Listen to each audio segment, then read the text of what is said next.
सबीरपुर कांड में लोगों दलितों को जाने माली नुकसान पहुंचाया गया। बीजेपी जैसे ही पावर में आई उनके दिमाग खराब हो गए और सबसे ज्यादा पहले हमला इन्होंने दलितों के ऊपर किया। मैं दलितों को ये बताना चाहती हूँ कि जो दलित वर्ग के लोग, कुछ नेता लोग अपने स्वार्थ में बीजेपी में चले गए, क्या वो सबीरपुर कांड को भूल गए? क्या वो सबीरपुर कांड को भूल गए? बीएसपी की सरकार बनने पर यहाँ बीजेपी व सपा आदि के शासनकाल की तरह कानून व्यवस्था को किसी भी कीमत पर खराब व लचर नहीं होने दिया जाएगा तथा हर स्तर पर कानून द्वारा कानून का राज ही कायम किया जाएगा।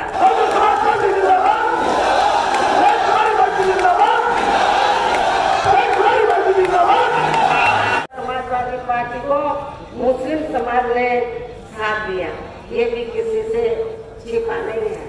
तो जो लोग पूरे 5 साल समाजवादी पार्टी की सेवा करते रहे और उनके सुख दुख की घड़ी में खड़े रहे, लेकिन सपा ने जब उनको आगे मौका देने का बात आई, इलेक्शन अनाउंस में जब टिकट देने की बात आई, तो टिकट मुसलमानों को ज्यादा नहीं दिए गए, बहुत कम दिए गए। उनको ये लगा सपा के मुखिया को कि मुसलमान को मेरे अपनी जेब में है, इनको टिकट दे या न दे तो कोई फर्क पड़ने वाला नहीं है, ये सपा को लगा। लेकिन हमारी पार्टी ये चुनाव उत्तर प्रदेश की सभी विधानसभा की सीटों पर अकेले अपने बलबूते पर ही पूरी तैयारी व दमदारी के साथ लड़ रही है। सभी छोटे बड़े पदाधिकारियों एवं कार्यकर्ता आज आप लोग उत्तर प्रदेश में विधानसभा के लिए हो रहे आम चुनाव में कोरोना नियम का पालन करते हुए अपनी पार्टी के सहारनपुर मंडल के उम्मीदवारों के समर्थन में मुझे सुनने के लिए यहाँ इकट्ठा हुए हैं, तो उसके लिए मैं आप सभी लोगों का हार्दिक दिल से आभार प्रकट करती हूँ। और अब मैं सबसे पहले अपनी पार्टी के संबंध में ये कहना चाहूँगी कि हमारी पार्टी ये चुनाव उत्तर प्रदेश की सभी विधानसभा की सीटों पर अकेले अपने बलबूते पर ही पूरी तैयारी व दमदारी के साथ लड़ रही है। इसके साथ ही यहाँ सन 2007 की तरह फिर से अपनी पार्टी की पूर्ण बहुमत की सरकार बनाने के लिए लड़ रही है, ताकि आपको वर्तमान में भाजपा के चल रहे जातिवादी, संकीर्ण, अहंकारी व तानाशाही वाले शासन से मुक्ति मिल सके। इसके साथ ही हमारी पार्टी ने पूर्व की तरह इस चुनाव में भी बीएसपी से जुड़ने की तादाद को ध्यान में रखकर फिर उसी अनुपात में ही यहाँ सब समाज के लोगों को टिकट मिली है। और अब इस चुनाव में आप लोगों को अपना वोट कांग्रेस, बीजेपी, सपा व अन्य विरोधी पार्टियों को न देकर केवल अपनी एकमात्र विशेषी पार्टी बहुजन समाज पार्टी को ही देना क्यों जरूरी है, उसे समझना होगा। हालांकि इस संदर्भ में आप लोगों को ये मालूम है कि आजादी के बाद शुरू में काफी लंबे समय तक केंद्र व उत्तर प्रदेश सहित देश के अधिकांश राज्यों में भी कांग्रेस पार्टी की ही अकेले यहाँ सरकारें रही, किंतु इनकी गलत नीतियों एवं गलत कार्य प्रणाली की वजह से ही अब ये पार्टी केंद्र के साथ साथ बहुत पहले ही यहाँ उत्तर प्रदेश की सत्ता से भी भाग हो चुकी है।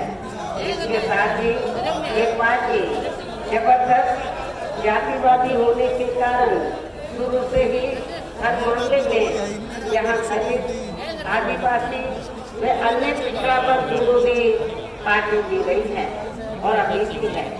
इस कारण केंद्र में रही इस कांग्रेस पार्टी की सरकार ने इन वर्गों के मसीहा व भारतीय संविधान के मूल निर्माता परम पूज्य बाबा साहब डॉक्टर भीमराव अम्बेडकर को भारत रत्न की उपाधि से भी सम्मानित नहीं किया था, जिसके लिए वो हर प्रकार से बाधित भी थे। इतना ही नहीं बल्कि इनकी मूवमेंट को आगे बढ़ाने के लिए अपनी पूरी जिंदगी समर्पित करने वाले मान्यवर श्री कांशीराम जी के देहांत होने पर भी केंद्र में उस समय इसी कांग्रेस पार्टी की रही सरकार ने उनके सम्मान में एक दिन के लिए भी राष्ट्रीय शोक घोषित नहीं किया था तथा न ही इस पार्टी की रही सरकार ने पिछड़े वर्ग की आरक्षण संबंधी मंडल कमीशन की रिपोर्ट को भी लागू किया था, जिससे डीएसपी ने अपने कड़े संघर्ष व अथक प्रयासों से केंद्र में रही श्री वीपी सिंह की सरकार से भी लागू कराया था। साथ ही इसी सरकार ने ही बाबा साहब डॉक्टर भीमराव अम्बेडकर को भी भारत रत्न की उपाधि से सम्मानित किया गया था, जो इनके अपार अनुयायियों की वर्षों से ये दिली चाहत भी थी। लेकिन अब केंद्र व अधिकांश राज्यों की भी सत्ता से बाहर होने पर यही कांग्रेस पार्टी खासकर दलितों, आदिवासियों व अन्य पिछड़े वर्गों के वोटों की खातिर आए दिन किस्म किस्म की नाटकबाजी करती रहती है, जबकि इन वर्गों के मामले में इस पार्टी की सच्चाई तो ये है कि कांग्रेस पार्टी जब सत्ता में होती है और इनके अच्छे दिन होते हैं तो तब इस पार्टी को इन वर्गों का विकास में उत्थान आदि याद नहीं आता है तथा न ही इनको महिलाओं की भी भागीदारी याद आती है। इतना ही नहीं बल्कि इस पार्टी के बाद खासकर यहाँ सपा व बीजेपी आदि की बनी सरकार में भी यूपी की जनता अधिकांश मामलों में काफी ज्यादा दुखी रही है।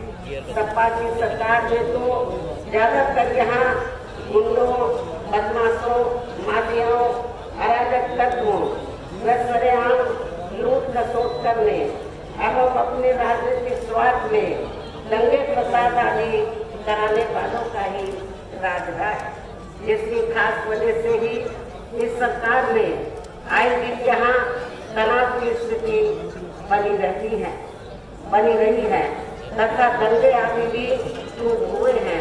इस मामले में पश्चिमी यूपी का मुजफ्फरनगर कांड इसका खास उदाहरण भी है। आपके नजदीकी मुजफ्फरनगर जिला लगा है। जब सपा सरकार में उधर दंगे हुए तो बड़े पैमाने पर जाटों के साथ साथ मुसलमानों को भी जाने माने नुकसान हुआ, जबकि बरसों से मुजफ्फरनगर, शामली, कैराना में वहाँ जाटों और मुस्लिम समाज में भाईचारा बना हुआ था, लेकिन सपा की सरकार ने इस भाईचारे को मुजफ्फरनगर कांड की आड़ में खत्म किया गया। ये भी आप लोगों को मालूम है। और इतना ही नहीं, प्रदेश में विकास के कार्य भी ज्यादातर यहाँ एक विशेष क्षेत्र व एक समुदाय के लोगों तक ही सीमित होकर रह गए। सपा की सरकार में प्रदेश में विकास के कार्य भी ज्यादातर यहाँ एक विशेष क्षेत्र व एक समुदाय के लोगों तक ही सीमित होकर रह गए। खासकर दलितों व अपने पिछड़े वर्गों के मामले में तो हर स्तर पर अधिकांश समय इनका सोचेला रवैया ही देखने के लिए मिला है। इसके साथ ही सपा सरकार ने इनके संतों, गुरुओं व महापुरुषों आदि को भी सम्मान नहीं दिया गया है, अर्थात इनका हमेशा अनादर ही किया गया है, जिसकी जानकारी आप सभी लोगों को भी है। उन्हें यहाँ मैं दोहराना नहीं चाहती हूँ। मुसलमानों के साथ भी तो सपा सरकार ने तो जितना इनको आगे बढ़ने का मौका देना चाहिए था मुस्लिम समाज के लोगों को, वो नहीं दिया गया। और इनकी तरक्की तो बहुत दूर की बात रही। तो ये पूरे यूपी के मुस्लिम समाज के लोगों को ये मालूम है कि समाजवादी पार्टी के सत्ता से बाहर जाने के बाद और बीजेपी के सत्ता में आने के बाद यहाँ पूरे यूपी में सबसे ज्यादा समाजवादी पार्टी को मुसलमानों ने साथ दिया। सबसे ज्यादा समाजवादी पार्टी को मुस्लिम समाज ने साथ दिया। ये भी किसी से छिपा नहीं है। लेकिन हुआ क्या कि पूरे मुस्लिम समाज ने पूरे यूपी में समाजवादी पार्टी का साथ दिया, उनका हौसला बढ़ाया। लेकिन उसके बदले में मैं मुस्लिम भाइयों से पूछना चाहती हूँ, आपको क्या मिला? जब उत्तर प्रदेश में विधानसभा के आम चुनाव घोषित हुए तो मैं मुसलमानों से पूछना चाहती हूँ, पूरे यूपी में कितने टिकट समाजवादी पार्टी ने दिए? आप पूरे यूपी की बात को छोड़ो, आप सहारनपुर में ही देखो तो जो लोग पूरे 5 साल समाजवादी पार्टी की सेवा करते रहे और उनके सुख दुख की घड़ी में खड़े रहे, लेकिन सपा ने जब उनको आगे मौका देने का बात आई, इलेक्शन अनाउंस में जब टिकट देने की बात आई तो टिकट मुसलमानों को ज्यादा नहीं दिए गए, बहुत कम दिए गए। उनको ये लगा सपा के मुखिया को कि मुसलमान तो मेरे अपनी जेब में है, इनको टिकट दे या न दे तो कोई फर्क पड़ने वाला नहीं है, ये सपा को लगा। लेकिन मैं अपने मुस्लिम भाइयों को ये बताना चाहती हूँ, खास तौर से सहारनपुर मंडल के मुस्लिम भाइयों को, कि आप लोगों को अपने समाजवादी पार्टी के मुखिया को सपा को ये बता देना है कि मुस्लिम समाज तो उनकी जेब में नहीं है, वो अपने अधिकारों के लिए सजग है और ये मुस्लिम समाज उसी पार्टी के साथ जाएगा जो पार्टी मुसलमानों से ज्ञान माल मदद की हिफाजत करने के साथ साथ आगे उनको राजनीति में आगे बढ़ने का मौका देती है। और ये मौका मुस्लिम भाइयों को, अन्य वर्गों के साथ साथ मुस्लिम भाइयों को तो बहुजन समाज पार्टी ने सत्ता के अंदर भी दिया है अपनी सरकार में। और जब जो भी चुनाव हुए हैं, चाहे छोटा चुनाव हुआ हो या बड़ा चुनाव, तो मुस्लिम समाज को हमने उचित भागीदारी दी है। ये भी आप लोगों को और इतना ही मुझे तो ये बताया गया कि सहारनपुर में एक अपने आप को मुस्लिम समाज का बड़ा नेता मानता है, कांग्रेस छोड़कर बेचारा सपा में गया तो उसको खाली हाथ आना पड़ा। ये तो अभी गया था, लेकिन जो 5 साल से लग रहे थे सपा में, जब उनको टिकट नहीं मिला तो इसको कहां से मिलेगा? ये तो नया मेहमान।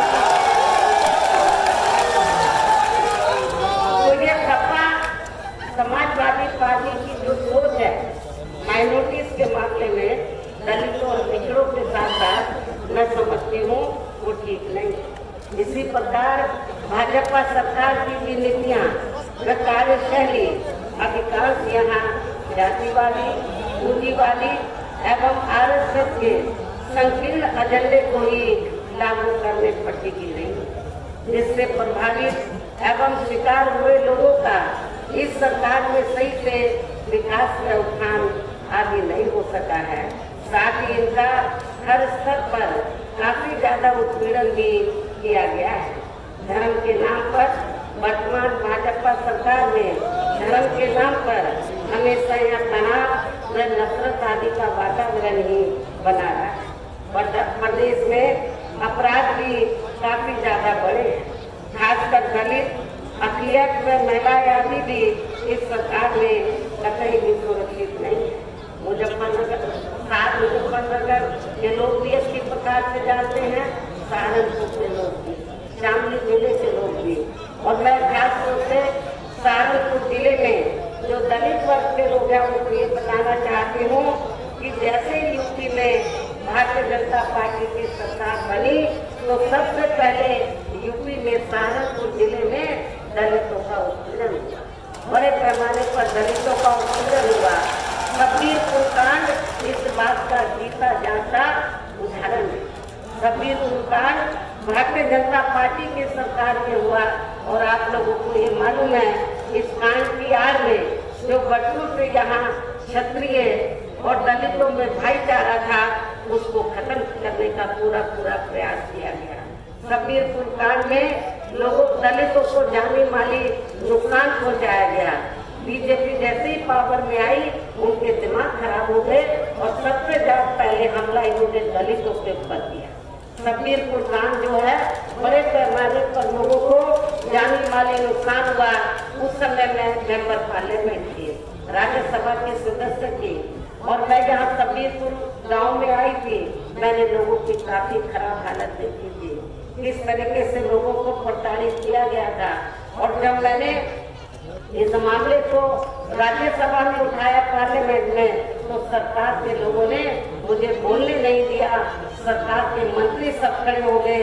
तो उसके बाद मैंने फैसला लिया कि जब मैं अपने लोगों की आवाज पार्लियामेंट में नहीं उठा सकती, मुझे बोलने नहीं दिया जाता, तो अब मैं पार्लियामेंट के बाहर अपने लोगों को लगाऊंगी, लोगों को तैयार करूंगी।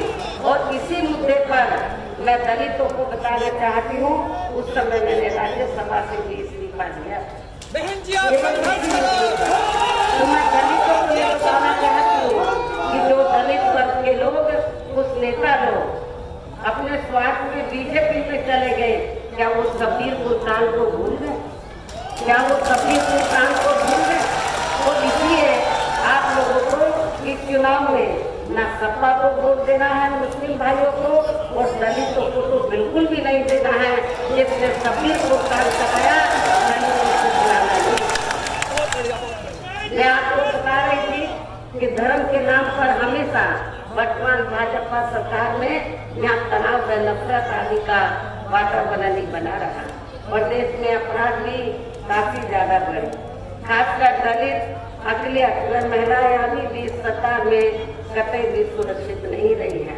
लेकिन मीडिया में इनके सही आंकड़ों को अधिकांश दबा दिया जाता है। इसके अलावा प्रदेश में गरीबों, मजदूरों, बेरोजगारों व अन्य मेहनतकश लोगों के साथ साथ दलितों, आदिवासियों, अन्य पिछड़े वर्गों, मुस्लिम एवं अन्य धार्मिक अल्पसंख्यक समाज के लोगों के हित व कल्याण के लिए वर्षों से जो भी यहाँ सरकारी योजनाएं चल रही थी तो उनका भी उन्हें वर्तमान भाजपा सरकार में सही से पूरा लाभ नहीं मिल सका है।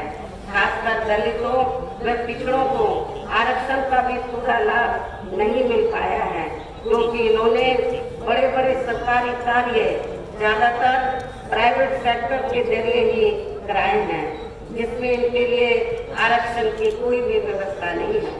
सरकारी नौकरियों में भी इनका आरक्षण का कोटा पूरा नहीं किया गया है।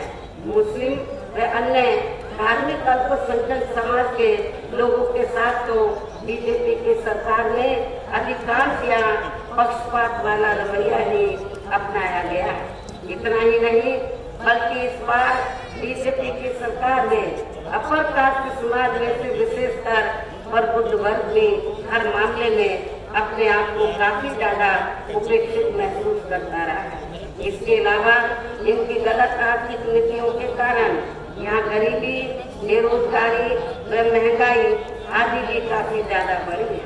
खासकर चुनाव घोषित होने से पहले तो डीजल, पेट्रोल व रसोई गैस आदि की आए दिन बड़ी कीमतों ने भी जनता की काफी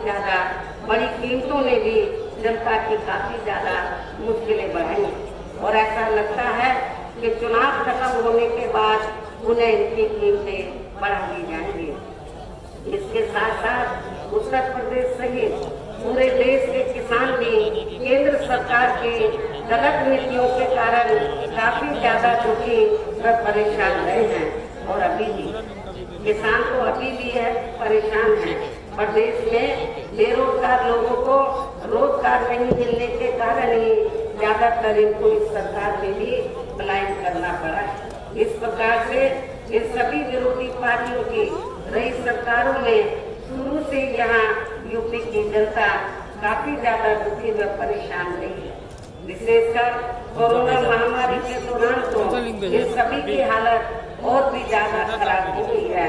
ऐसे में इन सभी विरोधी पार्टियों की नई सरकारों से निजात पाने के लिए अब इस चुनाव में यहाँ प्रदेश की जनता को अपनी एकमात्र विदेशी पार्टी बहुजन समाज पार्टी की सरकार बनाना बहुत जरूरी है, जिसमें अपने चारों महीने शासनकाल के दौरान बिना पक्षपात व भेदभाव आदि के यहाँ कमजोर एवं उपेक्षित वर्गों के लोगों के साथ साथ सब समाज से गरीबों, मजदूरों, बेरोजगारों, किसानों, व्यापारियों, कर्मचारियों, वकीलों एवं अन्य मेहनतकश लोगों के साथ ही युवाओं, छात्रों, महिलाओं व बुजुर्गों आदि के भी विकास व उत्थान के लिए अनेकों ऐतिहासिक व महत्वपूर्ण कार्य किए हैं और इस बार सरकार बनने पर वो सभी कार्य फिर से शुरू किए जाएंगे।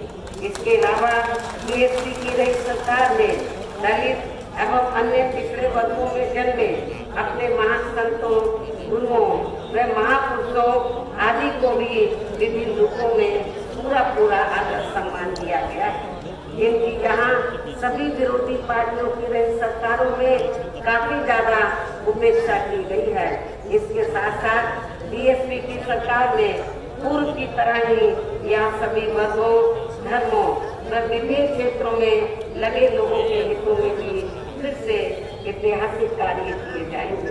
प्रदेश में विशेषकर गरीबी व बेरोजगारी आदि को दूर करने के लिए जरूरी कदम उठाए जाएंगे और ये हमारी सरकार का इस बार भी फिर से मुख्य एजेंडा होगा। साथ ही किसी भी मामले में किसानों को भी निराश नहीं होने दिया जाएगा। उनकी उपज का उनको वाजिब दाम दिया जाएगा और खेती करने के साधन भी समय से और सस्ते उपलब्ध कराए जाएंगे। इसके अलावा आपके सहारनपुर मंडल की जो भी स्थानीय समस्याएं होंगी तो उन्हें भी दूर करने का पूरा प्रयास किया जाएगा। हालांकि आपकी काफी स्थानीय समस्याएं मेरी पिछली नई सरकारों में ही दूर कर दी गई है, जो रह गई है तो उन्हें भी इस बार जरूर दूर कर दिया जाएगा। इसके साथ ही केंद्र व यूपी सरकार के लिए केंद्र व यूपी सरकार के लिए विवादित नियमों व कानूनों को यहाँ लागू नहीं होने दिया जाएगा। इतना ही नहीं बल्कि बीएसपी की रही सरकार ने जिन महान संतों, गुरुओं एवं महापुरुषों आदि के आदर सम्मान में व उनके नाम पर जनहित की जो अनेकों योजनाएं शुरू की गई थी, साथ ही नए बनाए गए जिलों के नाम भी रखे गए थे, तो उन्हें अधिकांश सपा सरकार द्वारा बदल दिया गया है, जिन्हें फिर बीएसपी की सरकार बनने पर जरूर बहाल कर दिया जाएगा। इसके साथ साथ बीएसपी की नई सरकार ने सब समाज के विभिन्न क्षेत्रों में लगे लोगों के हितों में जो अनेकों महत्वपूर्ण व ऐतिहासिक फैसले लिए गए थे, तो उन्हें फिर से लागू किया जाएगा। इसके साथ ही बीएसपी की सरकार बनने पर यहाँ बीजेपी व सपा आदि के शासनकाल की तरह कानून व्यवस्था को किसी भी कीमत पर खराब व लचर नहीं होने दिया जाएगा तथा हर स्तर पर कानून द्वारा कानून का राज ही कायम किया जाएगा। जाति व धर्म के आधार पर यहाँ लोगों का किसी भी प्रकार से शोषण व उत्पीड़न आदि नहीं होने दिया जाएगा, जैसा कि वर्तमान भाजपा सरकार में हो रहा है। खासकर कानून व्यवस्था को बेहतरीन बनाने के लिए विशेष अभियान के तहत दलगत राजनीति से ऊपर उठकर यहाँ गुंडों, बदमाशों, माफियाओं व अन्य अपराधी एवं अराजक तत्वों को भी जेल की सलाखों में ही भेजा जाएगा, जहाँ मेरी सरकार ने इनकी जेल के बाहर नहीं बल्कि जेल के अंदर ही सही जगह होती है। इतना ही नहीं बल्कि वर्तमान भाजपा सरकार ने जाति, धर्म व राजनीतिक द्वेष की भावना के तहत जिन लोगों को खासकर धरना प्रदर्शन आदि के नाम पर जबरदस्ती गलत धाराओं में फंसा के उन पर अनेकों केस चलाए हुए हैं, तो उन मामलों की भी सही से जांच करा के उनके केस भी खत्म कर दिए जाएंगे।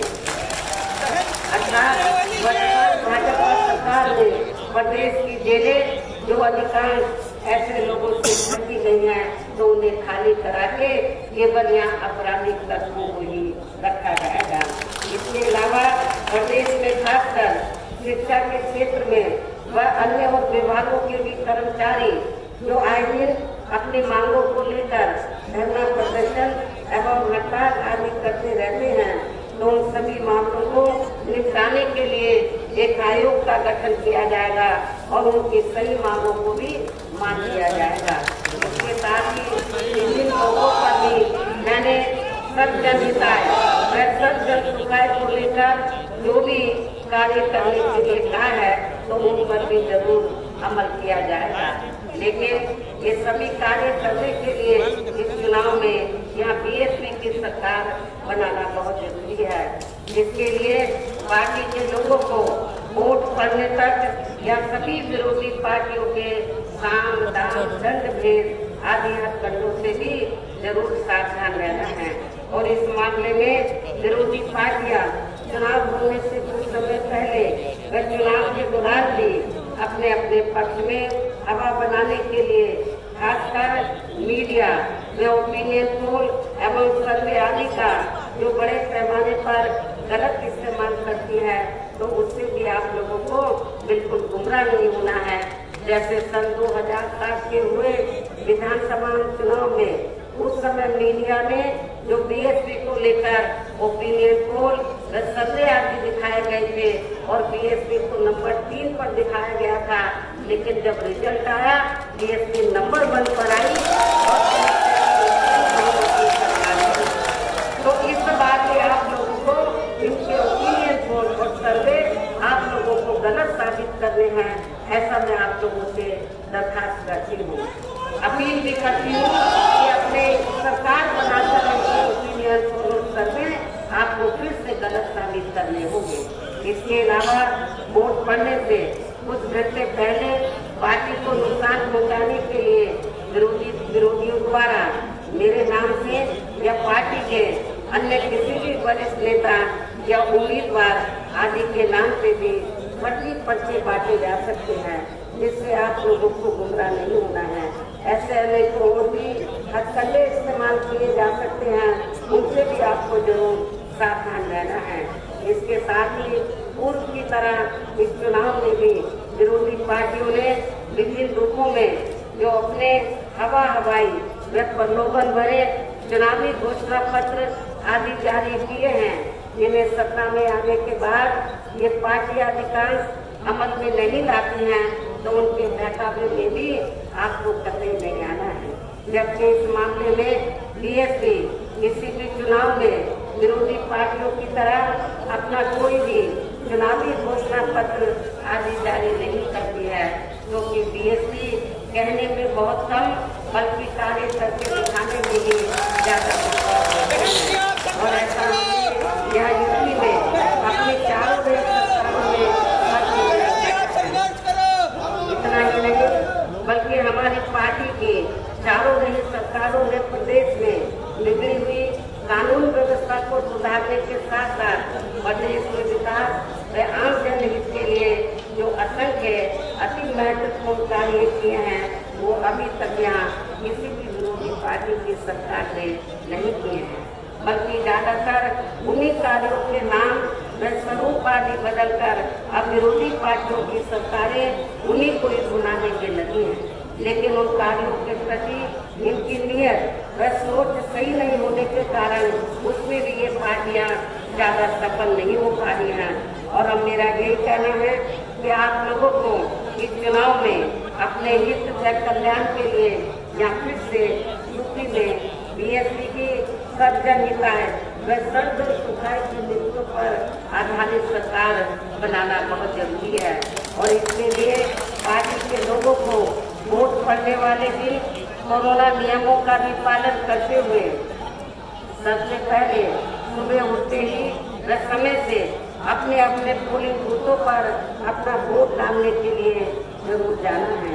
इसके साथ ही आपका वोट अन्य कोई व्यक्ति ना डाल सके, इसका भी आप लोगों को खुद ही ध्यान रखना है।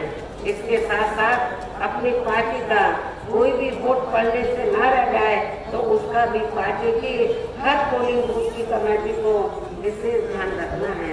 इन्हीं जरूरी बातों के साथ ही अब मेरी बीएसपी के लोगों से यही अपील है कि पार्टी ने यहाँ के सारण मंडल में जिन भी विधानसभा की सीटों पर अपने उम्मीदवारों को चुनाव के मैदान में उतारा है, जो यहाँ आपके बीच में दरमंच पर मौजूद भी हैं, तो उन्हें आप लोगों को वोट वाले दिन अपनी पार्टी के खातिर चुनाव चिन्ह के सामने वाले बटन को दबा के जरूर जिताना है। भारत देश के अंदर से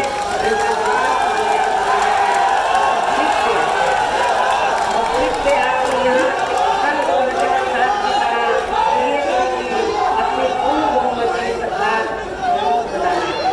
तब उत्तर प्रदेश में अमन चैन कायम होने के साथ साथ यहाँ सभी धर्मों व बच्चों के लोगों की सही से साथ ही जहाँ अन्याय अपराध है वह भ्रष्टाचार मुक्त एवं विकास युक्त वातावरण भी पैदा हो सकता है। और तभी फिर यहाँ परम पूज्य बाबा साहब डॉक्टर भीमराव अम्बेडकर एवं मान्यवर श्री कांशीराम जी का भी सपना इसके साथ ही अब मेरा यही कहना है कि अब आप लोगों को हर पोलिंग बूथ को जिताना है और बीएसपी को सत्ता में। इसके साथ ही अब मैं पुनः अपनी पार्टी के इन सभी उम्मीदवारों को जिताने की पुरजोर अपील करते हुए अपनी बात यही समाप्त करूं।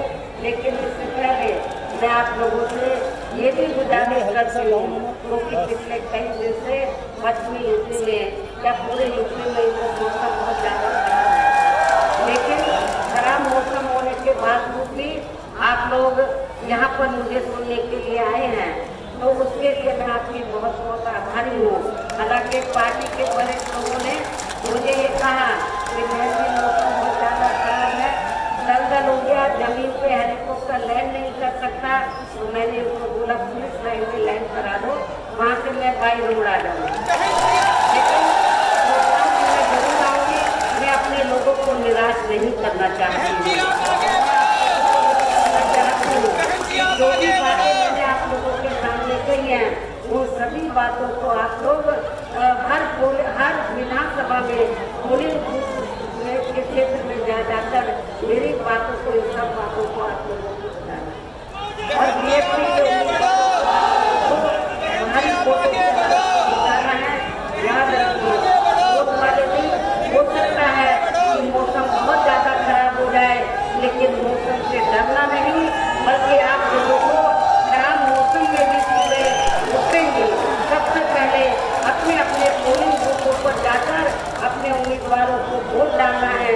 हमारे पार्टी के जो उम्मीदवार यहाँ स्टेज पे खड़े हैं, इनको भारी वोटों के अंदर से जिताकर यूपी की असेंबली में जरूर भेजना है। इस उम्मीद के साथ हमें अपनी बात यही